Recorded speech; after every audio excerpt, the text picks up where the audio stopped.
Mari kita lihat soalan yang diberi. Okey, kita ada dua set eksperimen, set 1 dan set 2. Berdasarkan eksperimen, tajuk bagi soalan ini adalah kadar tindak balas. Okey, pertama sekali pelajar kena cari apa perbezaan bagi kedua-dua gambar rajah.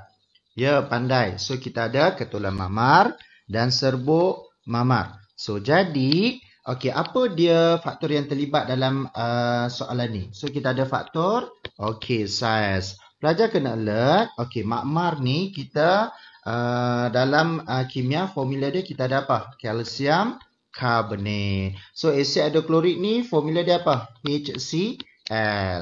Okey, so now mari kita lihat okey contoh jawapan pelajar bagi soalan ni. Okey, kita ada soalan bandingkan kadar tindak balas bagi kedua-dua eksperimen berdasarkan teori pelanggaran. So, di sini sebenarnya kita ada dua soalan. Yang pertama, bandingkan kadar dan kita kena terangkan berdasarkan teori pelanggaran.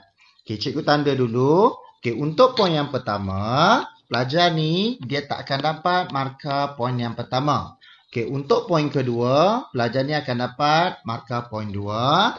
Untuk yang ketiga, pelajar ni akan tak dapat sebenarnya. Tak dapat poin yang ketiga. Okey, untuk poin yang keempat, pelajar ni pun tak dapat markah yang keempat. Dan untuk poin yang kelima, pelajar ni akan dapat markah yang kelima. So, kalau semua kita tengok, jumlah markah yang pelajar ni dapat adalah 2/5. Okey. So, mari kita lihat kesalahan pelajar. Kenapa agak-agak poin yang pertama ni pelajar ni tak dapat? Okey, cuba kita tengok perkataan kadar. So, bila kita guna perkataan kadar, perbandingan kadar tindak balas, kadar, so kita tak boleh guna perkataan cepat. Okey, cepat ni untuk tindak balas, cepat atau lambat.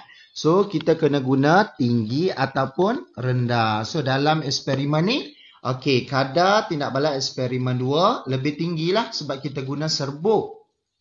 Okey, poin 2 ni dia betul. Dia cerita faktor yang terlibat. Siapa saiz yang lebih kecil, siapa saiz yang lebih besar. Okey, untuk poin yang ketiga, kenapa pelajar ni salah? Okey, bila kita cerita, okey, luas permukaan.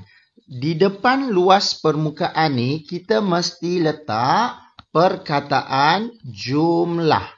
So, kalau bahasa Inggeris, total surface area. Okey, so kalau bahasa Melayu, okey, semakin besar jumlah luas permukaan yang terdedah kepada pelanggaran ataupun tindak balas. Okey, untuk poin yang keempat, okey, frekuensi pelanggaran di antara zarah-zarah meningkat. Kenapa poin ni salah? Okey, di sini pelajar dia kena cerita dekat pemeriksa. Okey, ion apa yang akan berlanggar dengan ion apa? So, contoh, dalam eksperimen soalan ni kita ada faktor saiz. So, bila faktor saiz, kita tindak balakan di antara asid hidroklorik dan juga kalsium karbonat. Okey, so jadi kita kena tahu ion, zarah apa yang akan berlanggar dengan zarah apa. So, asid dia akan menyumbangkan ion hidrogen, manakala kalsium karbonat dia akan berlanggar dengan kalsium karbonat. Okey, so maksudnya kedua-dua ni dia akan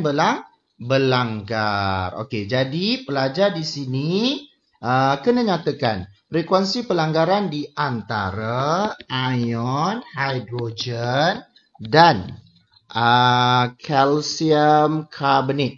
Okey, meningkat. Di sini memang kena mention okey, ion apa atau zarah apa berlanggar dengan zarah apa.